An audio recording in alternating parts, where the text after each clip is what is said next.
Hello সবাইকে, তিথিস ওয়ার্ল্ডে তোমাদের সবাইকে স্বাগত। আজকে হলো রবিবার, সকাল থেকে ভিডিওটা শুরু করলাম। ছুটির দিন হওয়া সত্ত্বেও অন্য দিনের থেকে কিন্তু আজকে কাজের তাড়াহুড়োটা একটু বেশিই রয়েছে, কারণ পুজোর আগে সারা বাড়ি পরিষ্কার করার যে কাজটা থাকে আজকেই সেই কাজটা করব। যেহেতু বাড়িতে সবাই রয়েছে, সবাই আজকে হাতে হাতে কাজে লাগবো আর কি। তাই ভাবলাম সারা দিন তোমাদের সাথে টুকটাক কাজকর্মগুলো এই ভিডিওতে শেয়ার করি। আর আজকে সকালে বাবা বাজার থেকে আসার সময় টাটকা পাউরুটি নিয়ে এসেছিল, তাই ভাবলাম যে একটু পাউরুটি দিয়ে পুডিং বানাই। তো অনেক দিন ধরেই আর কি খুব ইচ্ছে করছিল পুডিংটা বানাতে, সেই জন্য ভাবলাম আজকে করেই ফেলি। তাই জন্য দেখো কড়াইতে কিছুটা চিনিকে এরকম ক্যারামেল হতে দিয়েছিলাম। কালারটা চেঞ্জ হয়ে যাওয়ার পরে যেই পাত্রে আর কি করব পুডিংটা তার মধ্যে ঢেলে নিয়েছি। ঢালার সাথে সাথেই এটা একদম শক্ত হয়ে এঁটে গেছিলো বাটিতে। তারপরে আলাদা একটা বাটির মধ্যে একটা ডিম, 1 কাপ দুধ দিয়েছি, বড় কাপের 1 কাপ, আর দিয়েছিলাম ছোট কাপের হাফ কাপেরও কম চিনি। পরিমাণে একটু কমই দিয়েছিলাম চিনিটা, কারণ খুব অল্প করে করব যেহেতু তাই। আর তারপরে ভালো করে পুরোটাকে ফেটিয়ে নিয়ে এর মধ্যে ওই যে পাউরুটিটা সেটা দিয়ে দেব। একটু ভিজিয়ে নেব, হাতে আর ফেটাবো না। এবার এই সব কিছুকে একসাথে দিয়ে দেব ব্লেন্ডারে, ভালোভাবে ব্লেন্ড করে নেব। আর সেই সময় সামান্য একটু নুনও আমি এর মধ্যে দিয়েছিলাম, যাতে স্বাদটা ব্যালেন্স হয়। আর এই পুডিংটা না আমি এর আগে 2বার খেয়েছি, কিন্তু কখনো নিজে করিনি। তা বেশ কিছুদিন ধরে ইচ্ছা হচ্ছিল যে একটু পুডিং করার বা খাওয়ার আর কি। তা আজকেই ভাবলাম সুযোগ যখন আছে, পাউরুটিটা টাটকা পাওয়া গেছে, আজকেই বরং করে ফেলি। তো ভেবেছি এখন করে রাখবো, আর সন্ধেবেলা আর কি ফ্রিজের থেকে বের করে নিয়ে সবাইকে দেব। তো যথারীতি সেইভাবেই সকাল থেকে সব কিছু প্রিপারেশন করছিলাম। আর এদিকে দেখো মিক্সিতে ভালো করে ব্লেন্ড হয়ে যাওয়ার পরে এটাকে একটু ছেঁকে নিয়েছি, যাতে ভেতরে কোনো রকম টুকরো বা দানা না থাকে। তারপরে ওই যে পাত্রটার মধ্যে চিনির শিরাটা দিয়েছিলাম তার মধ্যে ব্যাটারটাকে ঢেলে দেব। খুব অল্প পরিমাণই করেছিলাম, আর প্রথমবার যেহেতু করেছি তাই তোমাদের সাথে এইভাবেই শেয়ার করছি। এরপরে কোনো একটা শর্টসে তোমাদের সাথে খুব ভালো করে পুডিংয়ের একটা রেসিপি দেব। আর প্রথমবার যেহেতু করছি, কি ভুল হচ্ছে বা কিভাবে হয় সেটা একটু বুঝতে সুবিধা হবে যদি একবার করে নিই, আর পরের বারও তোমাদের দেখাতে সুবিধা হবে, সেই জন্য এইভাবেই দেখালাম। তো আমার এখানে ওই 30 থেকে 35 মিনিট মতন একটু কড়াইতে জল দিয়ে বাটিটা বসিয়ে দিয়েছিলাম ভাপাতে। তো এর মধ্যেই হয়ে গেছে 30 মিনিটের মধ্যে। তারপরে দেখো এটাকে ঠান্ডা করে একটা পাত্রে ঢেলে নেব। তো আমি তো ভীষণ এক্সাইটেড ছিলাম যে প্লেটে দেওয়ার পরে জিনিসটা দেখতে কেমন হবে। আর একদম যেমনটা সবসময় ফোনে দেখেছি তেমনই কিন্তু হয়েছে। আর খেতে এত ভালো হয়েছিল যে সন্ধেবেলার টাইম অবধি কেউ আর অপেক্ষা করিনি, আমরা তখনই কেটে খেয়ে নিয়েছি সবাই। আর ভুল যেটা হয়েছিল, যে পরিমাণে তো খুব অল্প করেছিলাম, তো সেই জন্য একদম ছোট্ট পাতলা মতন হয়েছে। আর কড়াইয়ে যখন বসিয়েছিলাম জল যখন টকবক করে ফুটছিল, সেই সময় বাটিটা না একদিকে কাত হয়ে গেছিলো, সেই জন্য পুডিংটা একদিকে একটু মোটা একদিকে একটু পাতলা হয়েছে। এই যা, তাছাড়া কিন্তু খেতে অসাধারণ হয়েছিল।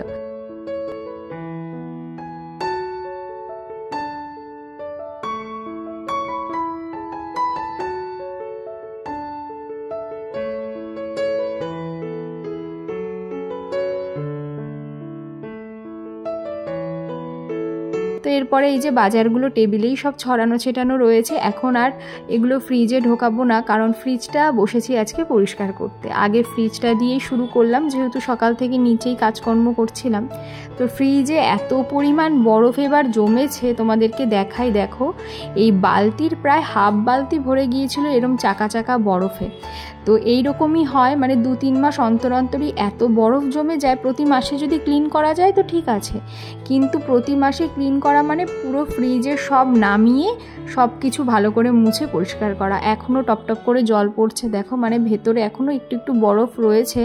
তো এগুলো গলে যাওয়া পর্যন্ত একটু অপেক্ষা করব, তারপরে ভালো করে ফ্রিজটাকে পরিষ্কার করে আবার জিনিসপত্র জায়গা মতন রাখবো।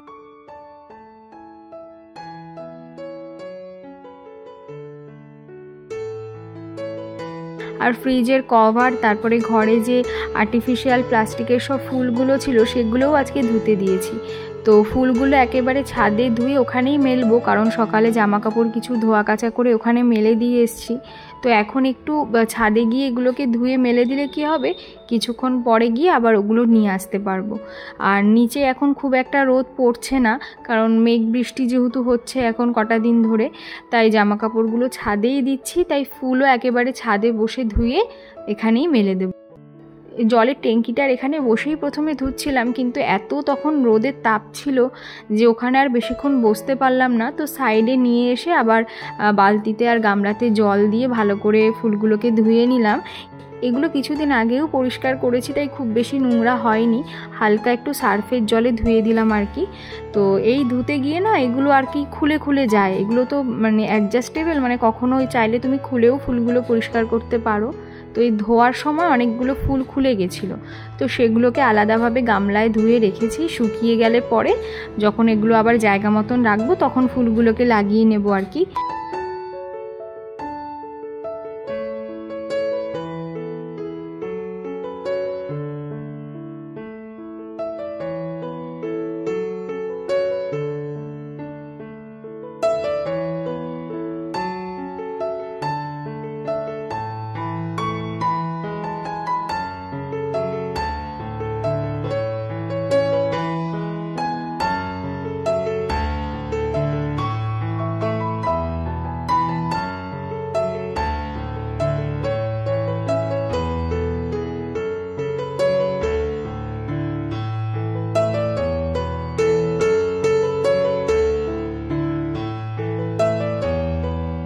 দেখতে দেখতে ভাদ্র মাস তো পড়েই গেল, এরপরে মাঝে আর একটা শুধু ছুটির দিন পাবে, তারপরে রবিবারেই তো পুজো পড়ে যাচ্ছে।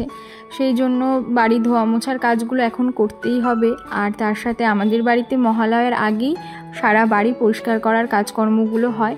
আর আজকে আমরা সবাই হাতে হাতে মোটামুটি পুরো বাড়িটাই পরিষ্কার করে ফেলেছি, শুধু বাকি রয়েছে রান্নাঘর পরিষ্কার করাটা। তো ওটা আমি কাজের শেষে একদিন করে নেব আর কি। কিন্তু সমস্যা যেটা, ঘরের ফ্যানগুলো আমি বিছানার ওপর চেয়ার নিয়ে দাঁড়িয়ে না ওইভাবে পরিষ্কার করতে পারি না, খুব ভয় লাগে সেই জন্য। তাই হাজবেন্ডই নিচের ফ্যানগুলো এখন পরিষ্কার করছে, তারপরে এসে উপরের ঘরের ফ্যানগুলো পরিষ্কার করে দেবে।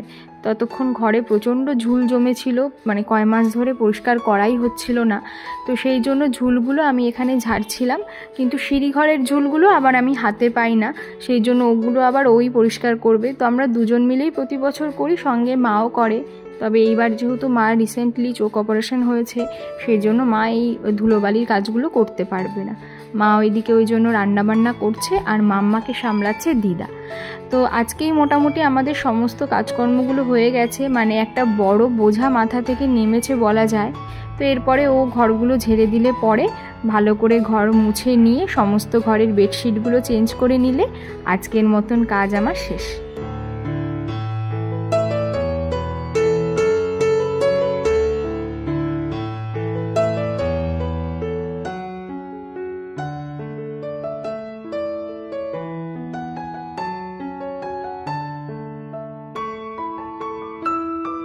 ঘর ঝাড়ার পরে এই হচ্ছে ঘরের অবস্থা। প্রতিদিন ঘর ঝাড়া মোছার পরেও দেখো কি পরিমাণ ধুলোবালি বেরিয়েছে। এগুলো ঝাড় দিয়ে দিয়ে বের করতেই আমার অবস্থা খারাপ হয়ে গেছিল। রাস্তার পাশে ঘর হওয়াতে এই একটা বড় সমস্যা। তো যেহেতু ডিপ ক্লিনিংটা প্রতিদিন করা হয় না, মাঝে সাঝেই করা হয়, সেই জন্য যখনই ঘর বাড়ি ঝাড়া হয় এত এত ময়লাই বেরোতে থাকে। তো এবার ঘরগুলোকে মুছে নেব, কিন্তু মানে দাঁড়িয়ে থেকে মুছলে খুব একটা ভালোভাবে পরিষ্কার হবে না। ভালো করে বসে দুবার জল পাল্টে নিয়ে সমস্ত ঘরগুলোকে মুছে নিলাম। তারপরে যাব স্নানে, তার আগে সমস্ত ঘরের বেডশিটগুলোকেও চেঞ্জ করে নিলাম, যাতে স্নান করে এসে একটু শান্তি করে ফ্যানের তলায় বসতে পারি কিছুক্ষণ। তো চলো স্নান করে নিয়ে আবার দেখা হচ্ছে।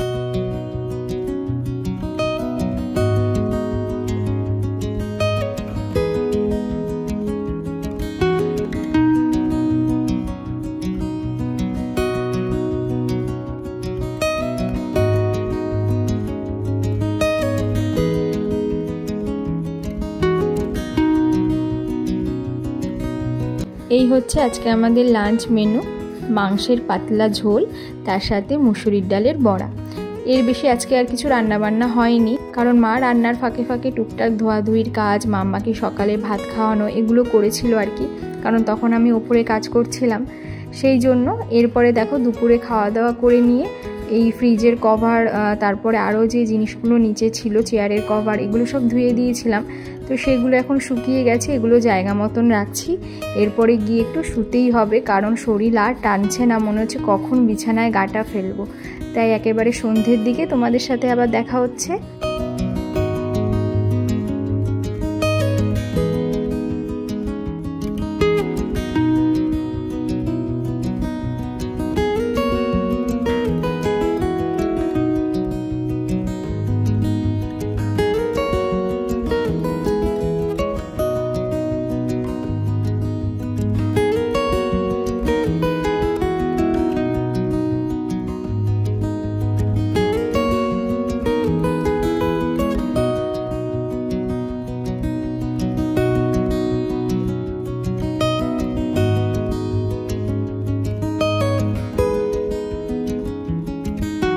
দেখতে দেখতে ভিডিও শেষ পর্যায়ে তো চলেই এলাম, তবুও ভাবলাম শেষ করার আগে আরও কটা জিনিস শেয়ার করি, যেটা প্রতি বছরই তোমাদের সাথে করি।